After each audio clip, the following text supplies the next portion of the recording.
How do you feel about giving Tatum and Jaylen Brown 2 Supermax deals, and what do you think that means for the future of the franchise?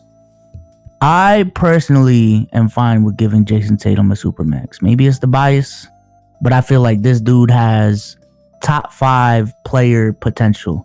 And I've seen some of the lists going around NBA Twitter already. Some people already have him at 5.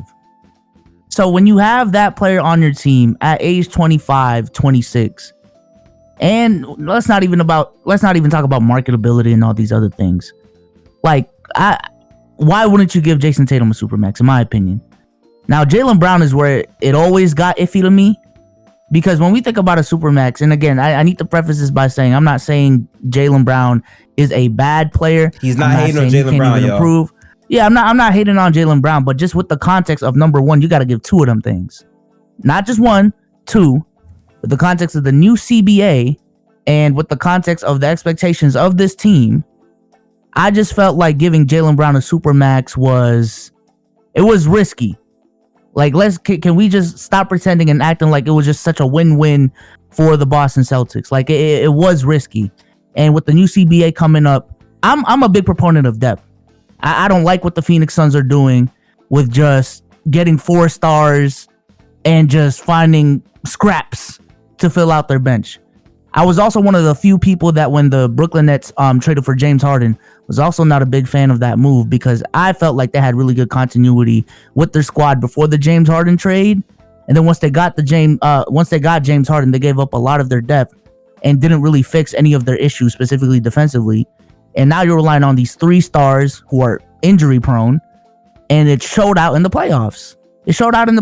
Kyrie got injured, James Harden got injured, and we're honestly lucky KD didn't get injured. So with the Boston Celtics, I don't like that, where they're leaning a little bit too heavy on the star power. Even with the Porzingis trade, I understand the dynamic he brings to this team, but he also has injury issues himself. So that's why I'm not a big fan of them signing Jaylen Brown to a Supermax. And if I were to be the GM, I personally would have traded him still. But I do see the pros of having Jaylen Brown on the team because of the continuity factor that we've been talking about. Like the Denver Nuggets, the Miami Heat, the Los Angeles Lakers, and the Boston Celtics, the reason why they've been so successful over the last couple of years is because of continuity. You know what I'm saying? And if anything, the reason why the Celtics failed last season, like we mentioned, is because of the lack of continuity with coaching. So, you can see the pro there. And if they traded Jaylen Brown away, now you got, I'm assuming it's going to be a big piece or a couple big pieces that they bring onto the team. Now they have to re-identify who they are. Now Coach Mazzulla needs to re-identify what he has to do with this team.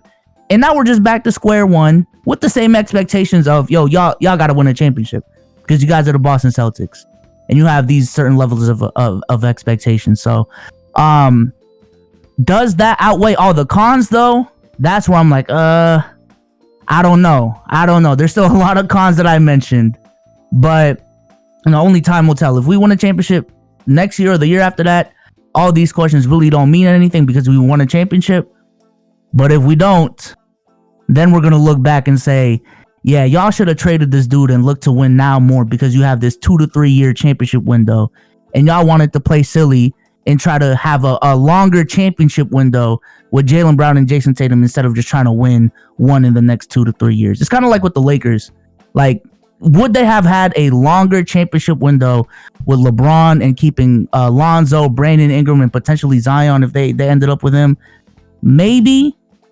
But, you have a chance to get Anthony Davis, like, right now. Like, y'all can win, like, next year.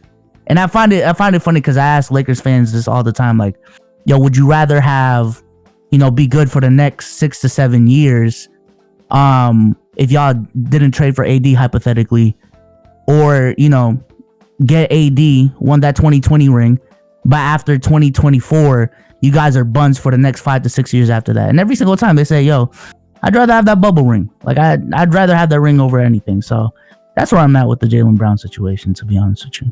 How I feel is where the league is going is versatility is king. Every team in the league is going to be aiming to have rosters that have a blend of size and skill. The Magic are trying to do that right now. Denver just now did it when they won. Boston has also had size in the past before. You have to have versatility at pretty much every position. And the reason why Boston to me has been primed to be such a good team is they've had players, like they had a roster that had Marcus Smart, Derek White, Al Horford, Robert Williams, Jason Tatum, Jaylen Brown, Grant Williams. They just have like so much position flexibility. And my thing is, they've been such a talented roster, but when you give Jaylen Brown a supermax, you don't feel the impacts this season. You don't feel the impacts next season. But once you get to 25, 26, where both of those contracts kick in and you only have one player on the roster under contract, things then get murky, because then you need to also sign role players that can outplay the value of their contracts if you want to win, which is still doable. I'm not saying that it's not, but what this move does more than anything in my mind is it puts like even more pressure on Tatum and Brown to win now before those contracts officially kick in. While you still have the talent, while you still have Rob Will, who might be injury prone in the future, but as it stands right now is still a great player. Yeah, no, I agree. I think the reason why everyone is just so harsh and why the Celtics situation is so difficult and different is because of just the timeline of everything. If everything was so straightforward and like we didn't have championship expectations right now, we would be looking like, I don't know, the Pelicans or something, where, okay, you give them the Supermax now, let them develop so that by the time they're 27, 28, by the end of that Supermax, we're actually competing for a championship at the right time. But now, because the dudes are 24, 25, 26, with championship expectations right now, with contracts due right now, it's just messing everything up.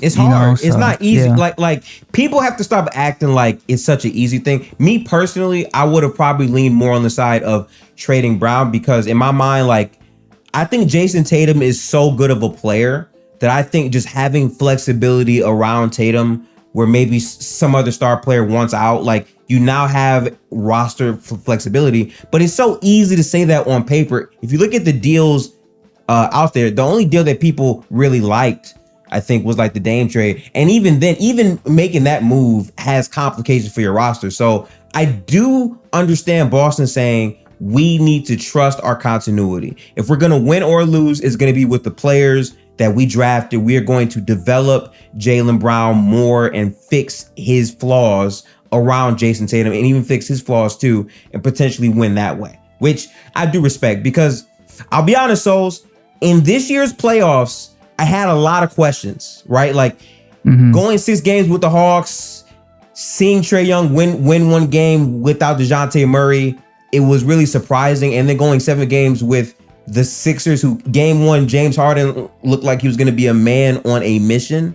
It looks scary, but seeing the way that Tatum bounced back, which he had one of the worst games I've ever seen, but in the last 5 minutes of that game, seeing him just make all the important shots, even though it was ugly, making all the important shots when you saw James Harden and Joel Embiid crumble and not answer it at all, it does speak to Tatum's greatness as a player. Because again, continuity, like you said, it matters. It takes several years to win an NBA championship. The way we talk about things now is just, we're so conditioned to having everything at our fingertips. I want to watch this video, I can go on YouTube or on my phone or TikTok. Like, our attention spans for things, we don't have the patience to be fans anymore. And for you, I'm going to assume that you would rather them go with the Tatum Brown pairing than Tatum with young draft picks and potential flexibility. Because to me, once that happens, you're not in championship contention, but the idea would be Tatum reaches a certain level, you attract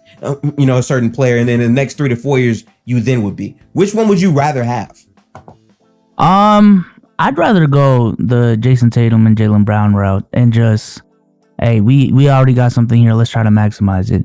Because I feel like the problems that we have right now are actually a product of something that started in the 2017-2018 season.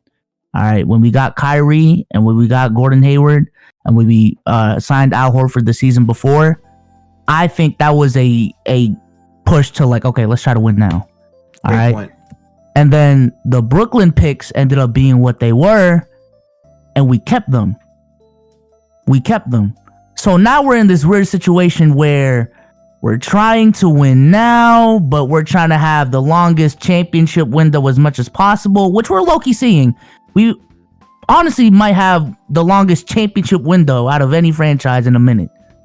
But what that did was, we have Jason Tatum, we have Jaylen Brown. They're showing potential, but we're not building around them at all.